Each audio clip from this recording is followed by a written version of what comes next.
everybody, welcome back. You loved the last video, so we brought Greg from Alaska Energy Metals back to give us an update. Greg, thanks so much for being here. Oh, my pleasure, Kev. Always great to talk to you. Well, I'm excited to get you back because since we last talked, pretty much right after our last video, you actually had some pretty major news coming out. So why don't we kick it off there? Obviously, that's what people are excited to talk about. Let's talk about the mineral resource estimate. It was a big one. Do you want to share with investors, give us a bit of an overview? What did you guys announce? Yeah, sure. I'd be glad to, Kevin. It actually worked out quite a bit better than we had even really hoped possible. You'll remember that in the summer of 2023, we drilled 8 holes. But fortunately, those 8 holes allowed our independent consultant to calculate using 35 historical drill holes, and that ended up making a much larger deposit than we thought would really occur.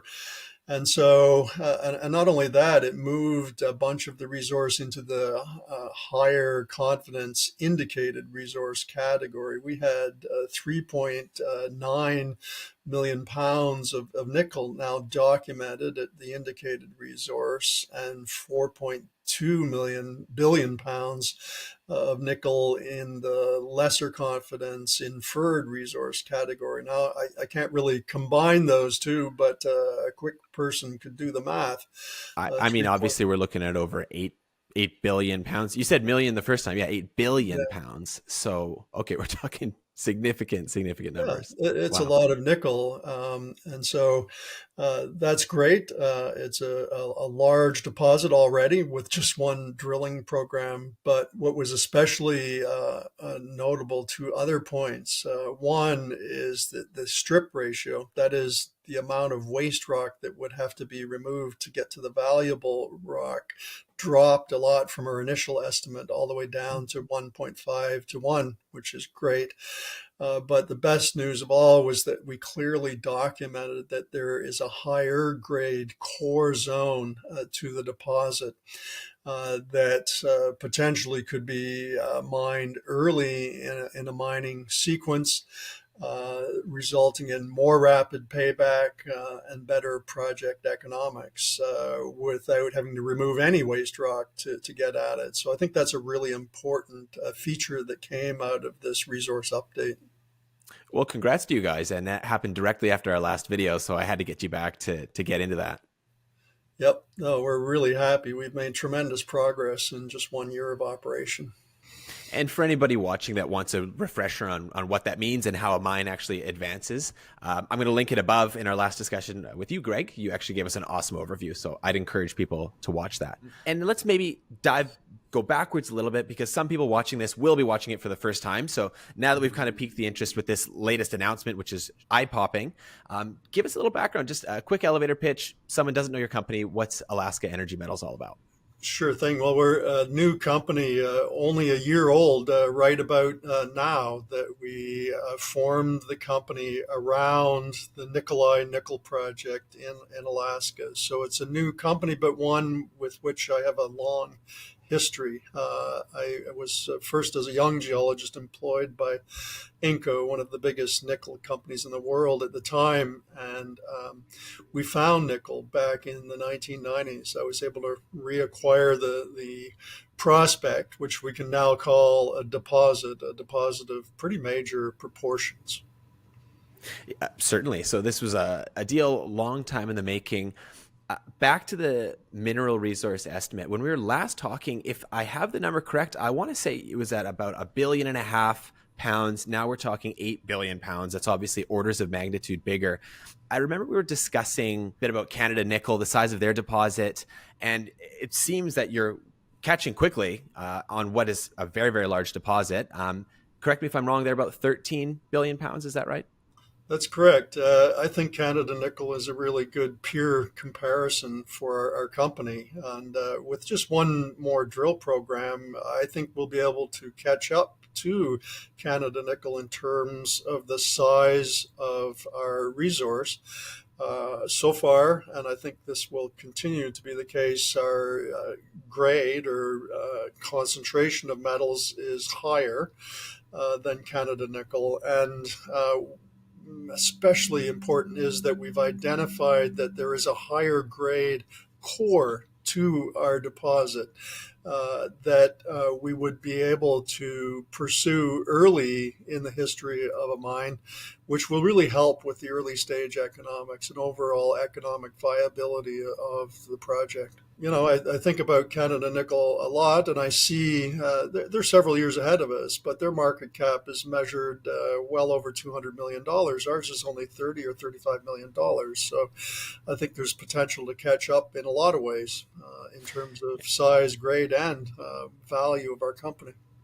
And that's exactly what I was going to bring up, because on the last time you and I were chatting, we were kind of discussing what are some catalysts to look for, what is it going to take to advance the market cap of the company, and catching up to Canada Nickel in terms of the size of your resource was the big thing. But it's interesting, we're seeing this big resource announcement, and it seems like the share price just hasn't kind of appreciated that yet. Any obvious reasons why, or do you have an inkling as to why that might be?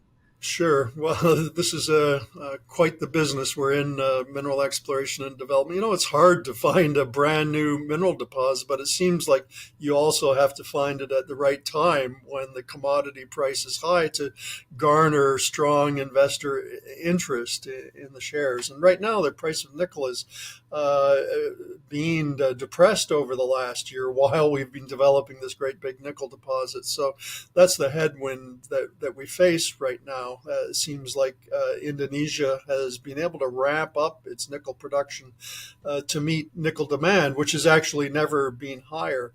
But I don't think that can last. And the reality is that nickel produced in Indonesia is really counterproductive to the whole idea of using nickel in electric vehicle car batteries, because they're using coal to liberate the nickel from the ore there. And so it just sort of destroys the point of us driving electric vehicles if we accept that nickel into North American and European car batteries. Yeah, that's a fair point. And even if we put that aside and didn't care about that, we were last episode talking about how Standard and Poor's was estimating a 20x increase in the demand for nickel in about another decade. So I can imagine, even if Indonesia wanted to ramp up big time, that supply is going to have to come from somewhere else, without a doubt, right? It really will, and I think Europe and North America will demand, responsibly sourced metals in their vehicles. And there's a move afoot right now to differentiate between the different nickel, dirty nickel versus clean nickel. Oh, that's an interesting distinction. Okay. We see the U.S. with such a significant focus on energy independence. Probably safe to say critical minerals are going to be next on the list. Obviously, we saw nickel was added to the critical mineral list. Does this tie into the Inflation Reduction Act at all? And does that impact you guys? You bet, it sure does. I mean, I think the IRA, or Inflation Reduction Act, is pushing adoption of electric vehicles, which is a whole new use for nickel. And so, yes, the demand should be very strong, but the United States, to me, is at great supply risk that could get cut off and disrupt a smooth expansion into electric vehicles. And so the United States would be much better off if it developed its own secure domestic supplies of energy-related metals, nickel in particular. And so that's why I think having a very large battery metals or energy metal deposit on American soil is really important for the country. And further, I mean, the current U.S. administration is really putting money where its mouth is and encouraging development of resources and sourcing metals from, if not directly American sources, from free trade countries. And they're offering incentives in terms of grant funding, which we've certainly applied for, which could make a huge difference for us too. Yeah, certainly, I imagine. Currently, you mentioned that the U.S. imports 100% of its nickel, which I was really surprised to hear about that. I would imagine probably a lot of it comes from Canada, friendly nation where I am up in the north. How much of the U.S. nickel supply comes from nations outside of Canada or outside of North America in general. Yeah, fortunately for the US, Canada's been able to supply roughly 50% of its needs. But I also see that Canada's strongly increasing its own consumption. It's building battery plants in on the eastern seaboard, and I'm not sure all that Canadian production is going to make it into the US market anymore. So, out of necessity, that means the US is importing a lot of nickel from non free trade countries such as Indonesia, where unfortunately they don't share our same ethics and our same attention to environmental responsibility. I mean, in North America, we really do it right in the modern mining industry. And so we should do it in our own backyard. We should mine these metals responsibly right here in America. And Alaska's got a reputation for responsible development. Gorgeous wilderness up there, so it's nice to hear that too. But a stable American supply of nickel only makes sense. I've been living in Alaska now 30 years, and it really is a beautiful place. But we've got some fantastic examples of modern mining operation that are very protective of the environment and consistent with our values here. And maybe I'm just kind of thinking of this now, something to remind investors watching. We were talking about the nickel price being a little depressed right now, but how we're expecting a 20x increase going forward. People need to realize also how long it takes to actually develop a mine. So for your project, I mean, if everything moves perfectly, we're still many, many years out from that happening. So we're going to be much, much closer to that supply and demand situation that we're talking about. That's right. And, Right.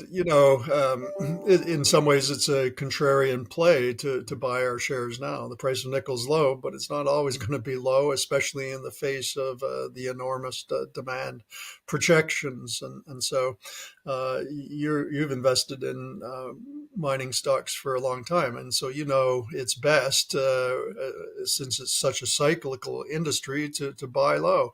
Mm-hmm. And if you accumulate positions while prices are depressed, then you'll be rewarded when metal prices go higher.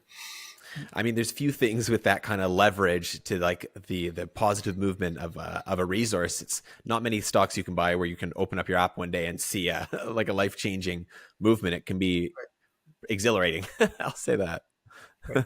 Yeah, we've seen it recently in the uranium Mhm. stocks, and for 5, 6 years ago, no one would touch a uranium stock, but the smart investor accumulated positions back then, and all of a sudden they're rewarded literally Mhm. overnight, and lots more rewards to come by the looks of it. So it's nice to see. It'll not be great to see other metals, especially the energy-related metals, follow along behind. Yeah, it feels the same way with even like Bitcoin over the last couple of years. The volatility when it's so low, nobody wants to buy it. And then as soon as it skyrockets, everybody's interested. It is placing those contrarian bets when you find something at a good price with a long term vision that makes sense to you. One of the reasons I follow this stock so closely. Great.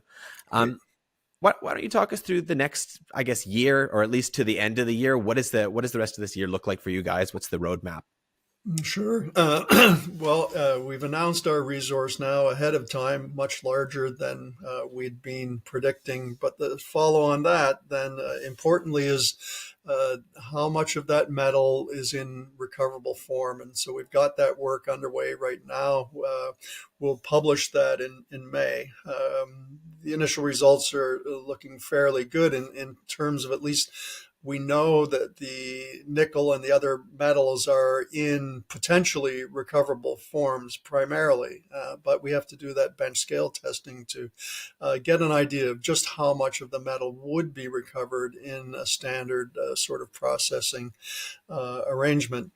So that'll be important information to come out. But as soon as we receive that, the plan is to start drilling again, really focusing on that higher grade portion of the Eureka deposit, since it's so important for the project economics to get a good handle on that. As you know, we also have some great drill targets lined up to hopefully discover very high grade, massive sulfides, which would be a complete game changer. So, two prongs to our drilling approach this summer. But if all goes as planned, as we've projected a potential mineral deposit on that drilling, we can see that we should be very close in size to Canada Nickel's deposit by the end of this year, with a higher metal concentration, with a low strip ratio, and a high grade core that we can pursue early. They've got a positive feasibility study on their project. On that high level basis, ours should be too. And Canada Nickel's done a great job of breaking trail and securing strategic investors, major company strategic investors, two mining companies, and Samsung, a company that builds a lot of things, but is right now building big electric vehicle battery plant manufacturing in the United States. So they've done a great job with that. I would hope that we will also be securing strategic investors in the coming months or year as well.